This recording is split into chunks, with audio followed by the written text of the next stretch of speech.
এখন আমরা আজকে যেটা করছি মসুর ডালের একটা ইচ্ছে ছিল, এলএনজি 2টা প্যাকেজ, কারণ আমাদের এনার্জি সেফটি। আর একটা জিনিস দেখি আমরা কিন্তু এলএনজির উপরে নজর দিচ্ছি বেশি। Cost of producing energy LNG সবচেয়ে কম হলো গ্যাস, গ্যাসটা আমরা দিতে পারি না। তারপরে বাকিগুলো কোল তো আমরা আনতে পারি না। আর থার্ড হলো পেট্রোল, ওটার দাম কিন্তু খুব বেশি। এই জন্য আমরা এলএনজি দিয়ে যাচ্ছি, এলএনজি এটা আজকে দিলাম। আর একটা ওয়াটার ট্রিটমেন্ট প্ল্যান্ট যে সাইড আছে, ভেরি ইম্পর্টেন্ট, কারণ ঢাকা শহরে আর সার্ভিস ওয়াটার ইউজ করি, এইগুলো আমরা ইস্যু করি। আর ডিজাস্টার ম্যানেজমেন্ট একটা আছে, ওটা আমরা করছি। আর একটা ইন্টারন্যাশনাল একটা কনফারেন্স হবে, ওটা ছোট্ট একটা প্যাকেজ এপ্রিল মাসে হবে, বিদেশি বিনিয়োগের জন্য। সার্বিক অর্থনৈতিক ওটা একেবারে যে তিনজন ঘাড়ে, এটা অনেকটা হয়তো কিছু কিছু ক্লাসের লোক আছে কষ্ট পাচ্ছে। সার্বিকভাবে অর্থনীতি একেবারে খুব খারাপ হিসেবে না।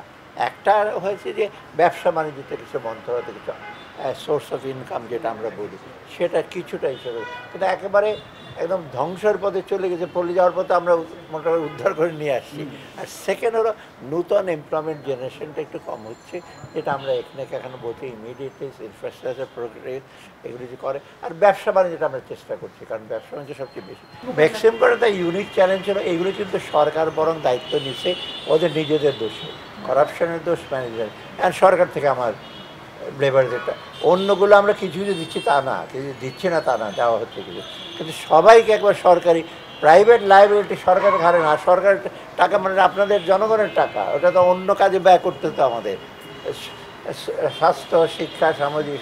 এখন যদি আমি তাদের প্রতি আমাদের নজর আছে, আমরা চেষ্টা করছি অল্টারনেটিভ এমপ্লয়মেন্ট হয়, সেটা হয় বিডার সাথে কথা হয়েছে যে এক্সপোর্ট কৃষি জোনে নতুন ওখানে রিলোকেট করা যায়। এটা আমি আপনি কম্পেয়ার করেন গত বছরের তুলনায়, আপনি ওটা একটু কম্পারেটিভ দেখবেন। তো আপনারা যদি দেখেন একেবারে আমরা যেটাকে বলি স্ট্যাটিক অ্যানালাইসিস, এই আজকে এই ইনফ্লেশন ওর আজকেই, গতকাল কী ছিল, আগামী কী হবে, সেটা একটু একটু ডাইনামিক দেখতে হয়। এটা চলমান জিনিস, তো কমে গেছে 1% দেখে, এইবার যদি কমে পরপর 3-4 মাস কমলে তো